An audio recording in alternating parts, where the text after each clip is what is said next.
할렐루야, 반갑습니다. 하나님이 주신 또 다른 한 주가 시작이 되었습니다. 이번 주간도 건강하시고요. 늘 하나님의 은혜로 충만한 한 주간이 되시기를 바랍니다. 오늘 기도하기 전에 나눌 말씀은 예레미야 34장 8절에서 22절의 말씀인데요. 그 중에서 8절에서 11절까지 읽겠습니다.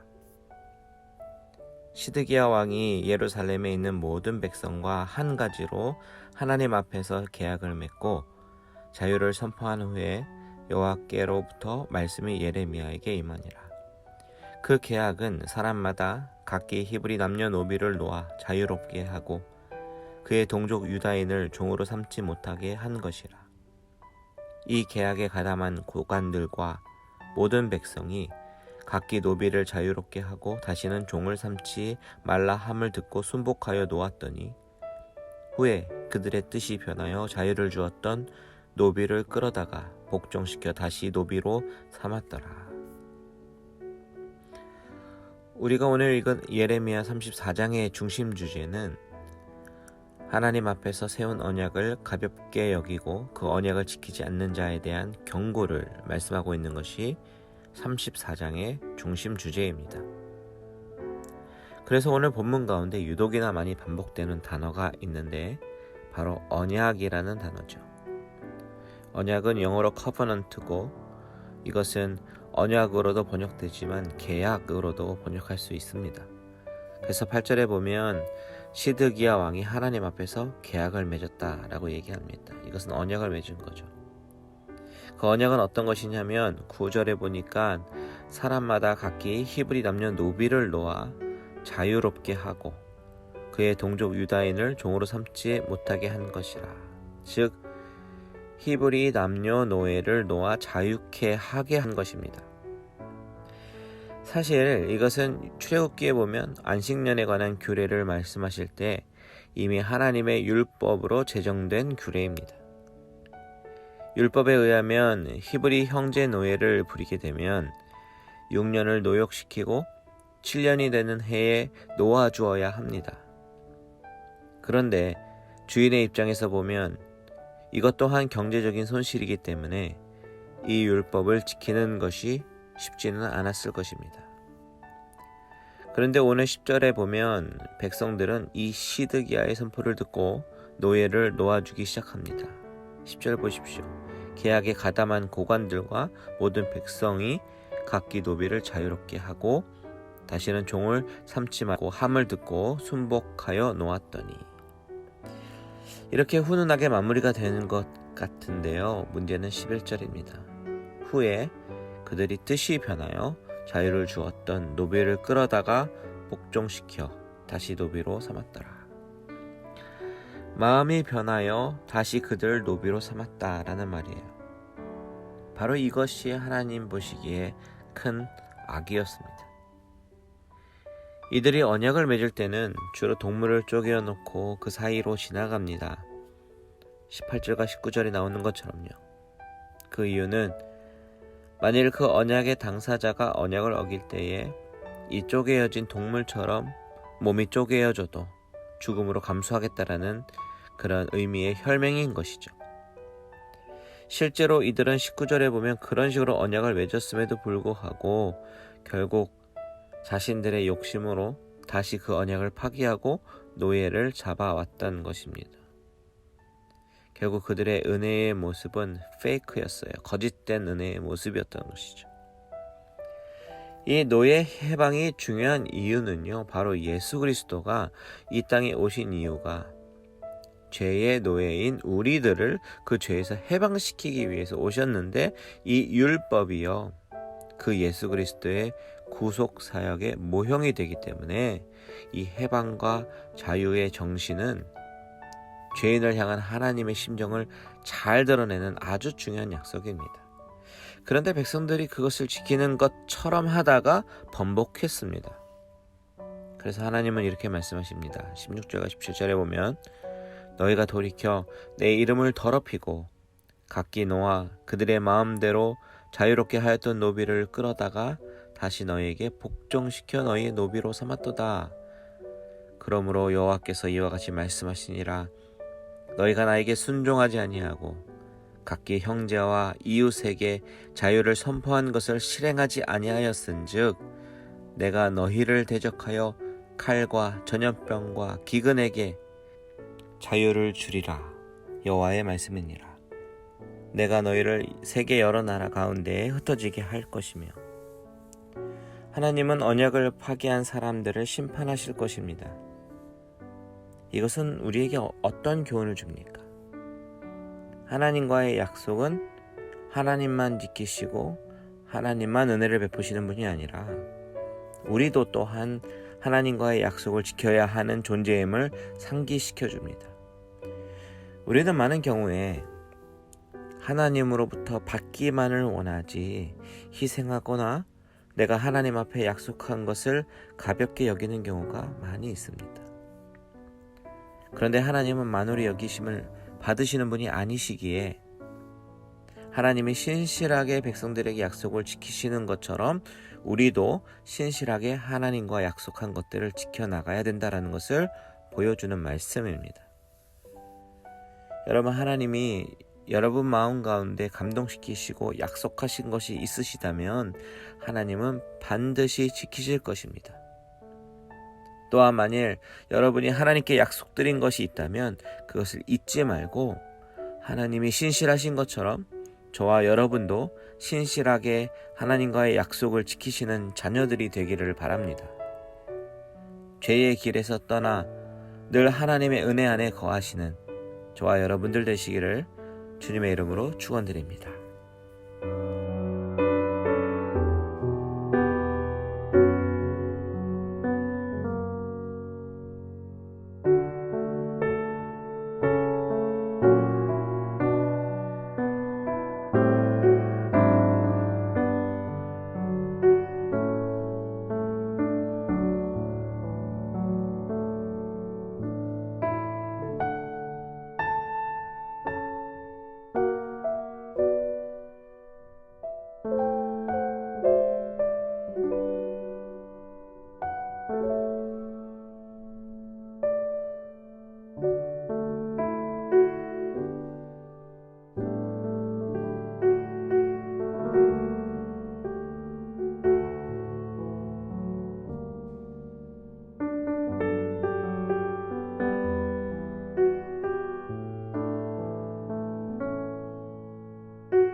기도를 멈추지 마라. 눈앞의 상황이 마음을 눌러도 원망치 마라. 너의 입을 지켜라. 저들은 너의 입을 보고 있다. 마음을 뺏기지 마라. 내가 널 도우지 않는단 소리에 너의 모든 게 불리해도 너는 기도를 계속해라. 너 기도를 멈추지 마라. 내가 너의 그 모든 상황을 바로 역전시키리니 너 기도를 멈추지 마라. 내가 잠시도 쉬지 않고 모든 걸 지켜보고 있으니 바로 역전되리라.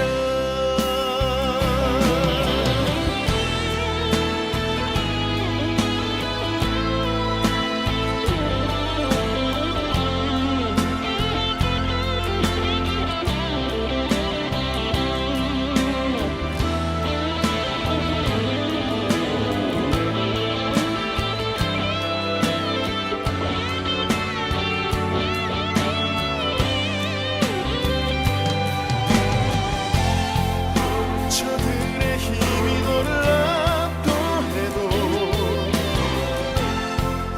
저들의 힘이 내 숨을 조여도 너는 보리라. 기도의 능력을 내가 역전시키리라.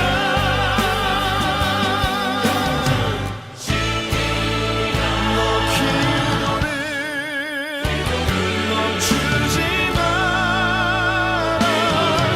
내가 너의 그 모든 상황을 바로 역전시키리니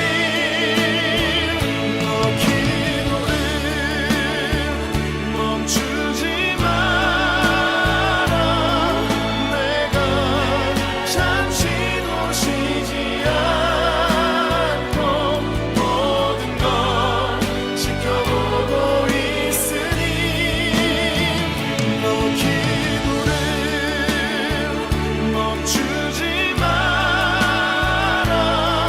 내가 너의 그 모든 상황을 바로 역전시키리니 바로 역전되리라. 바로 역전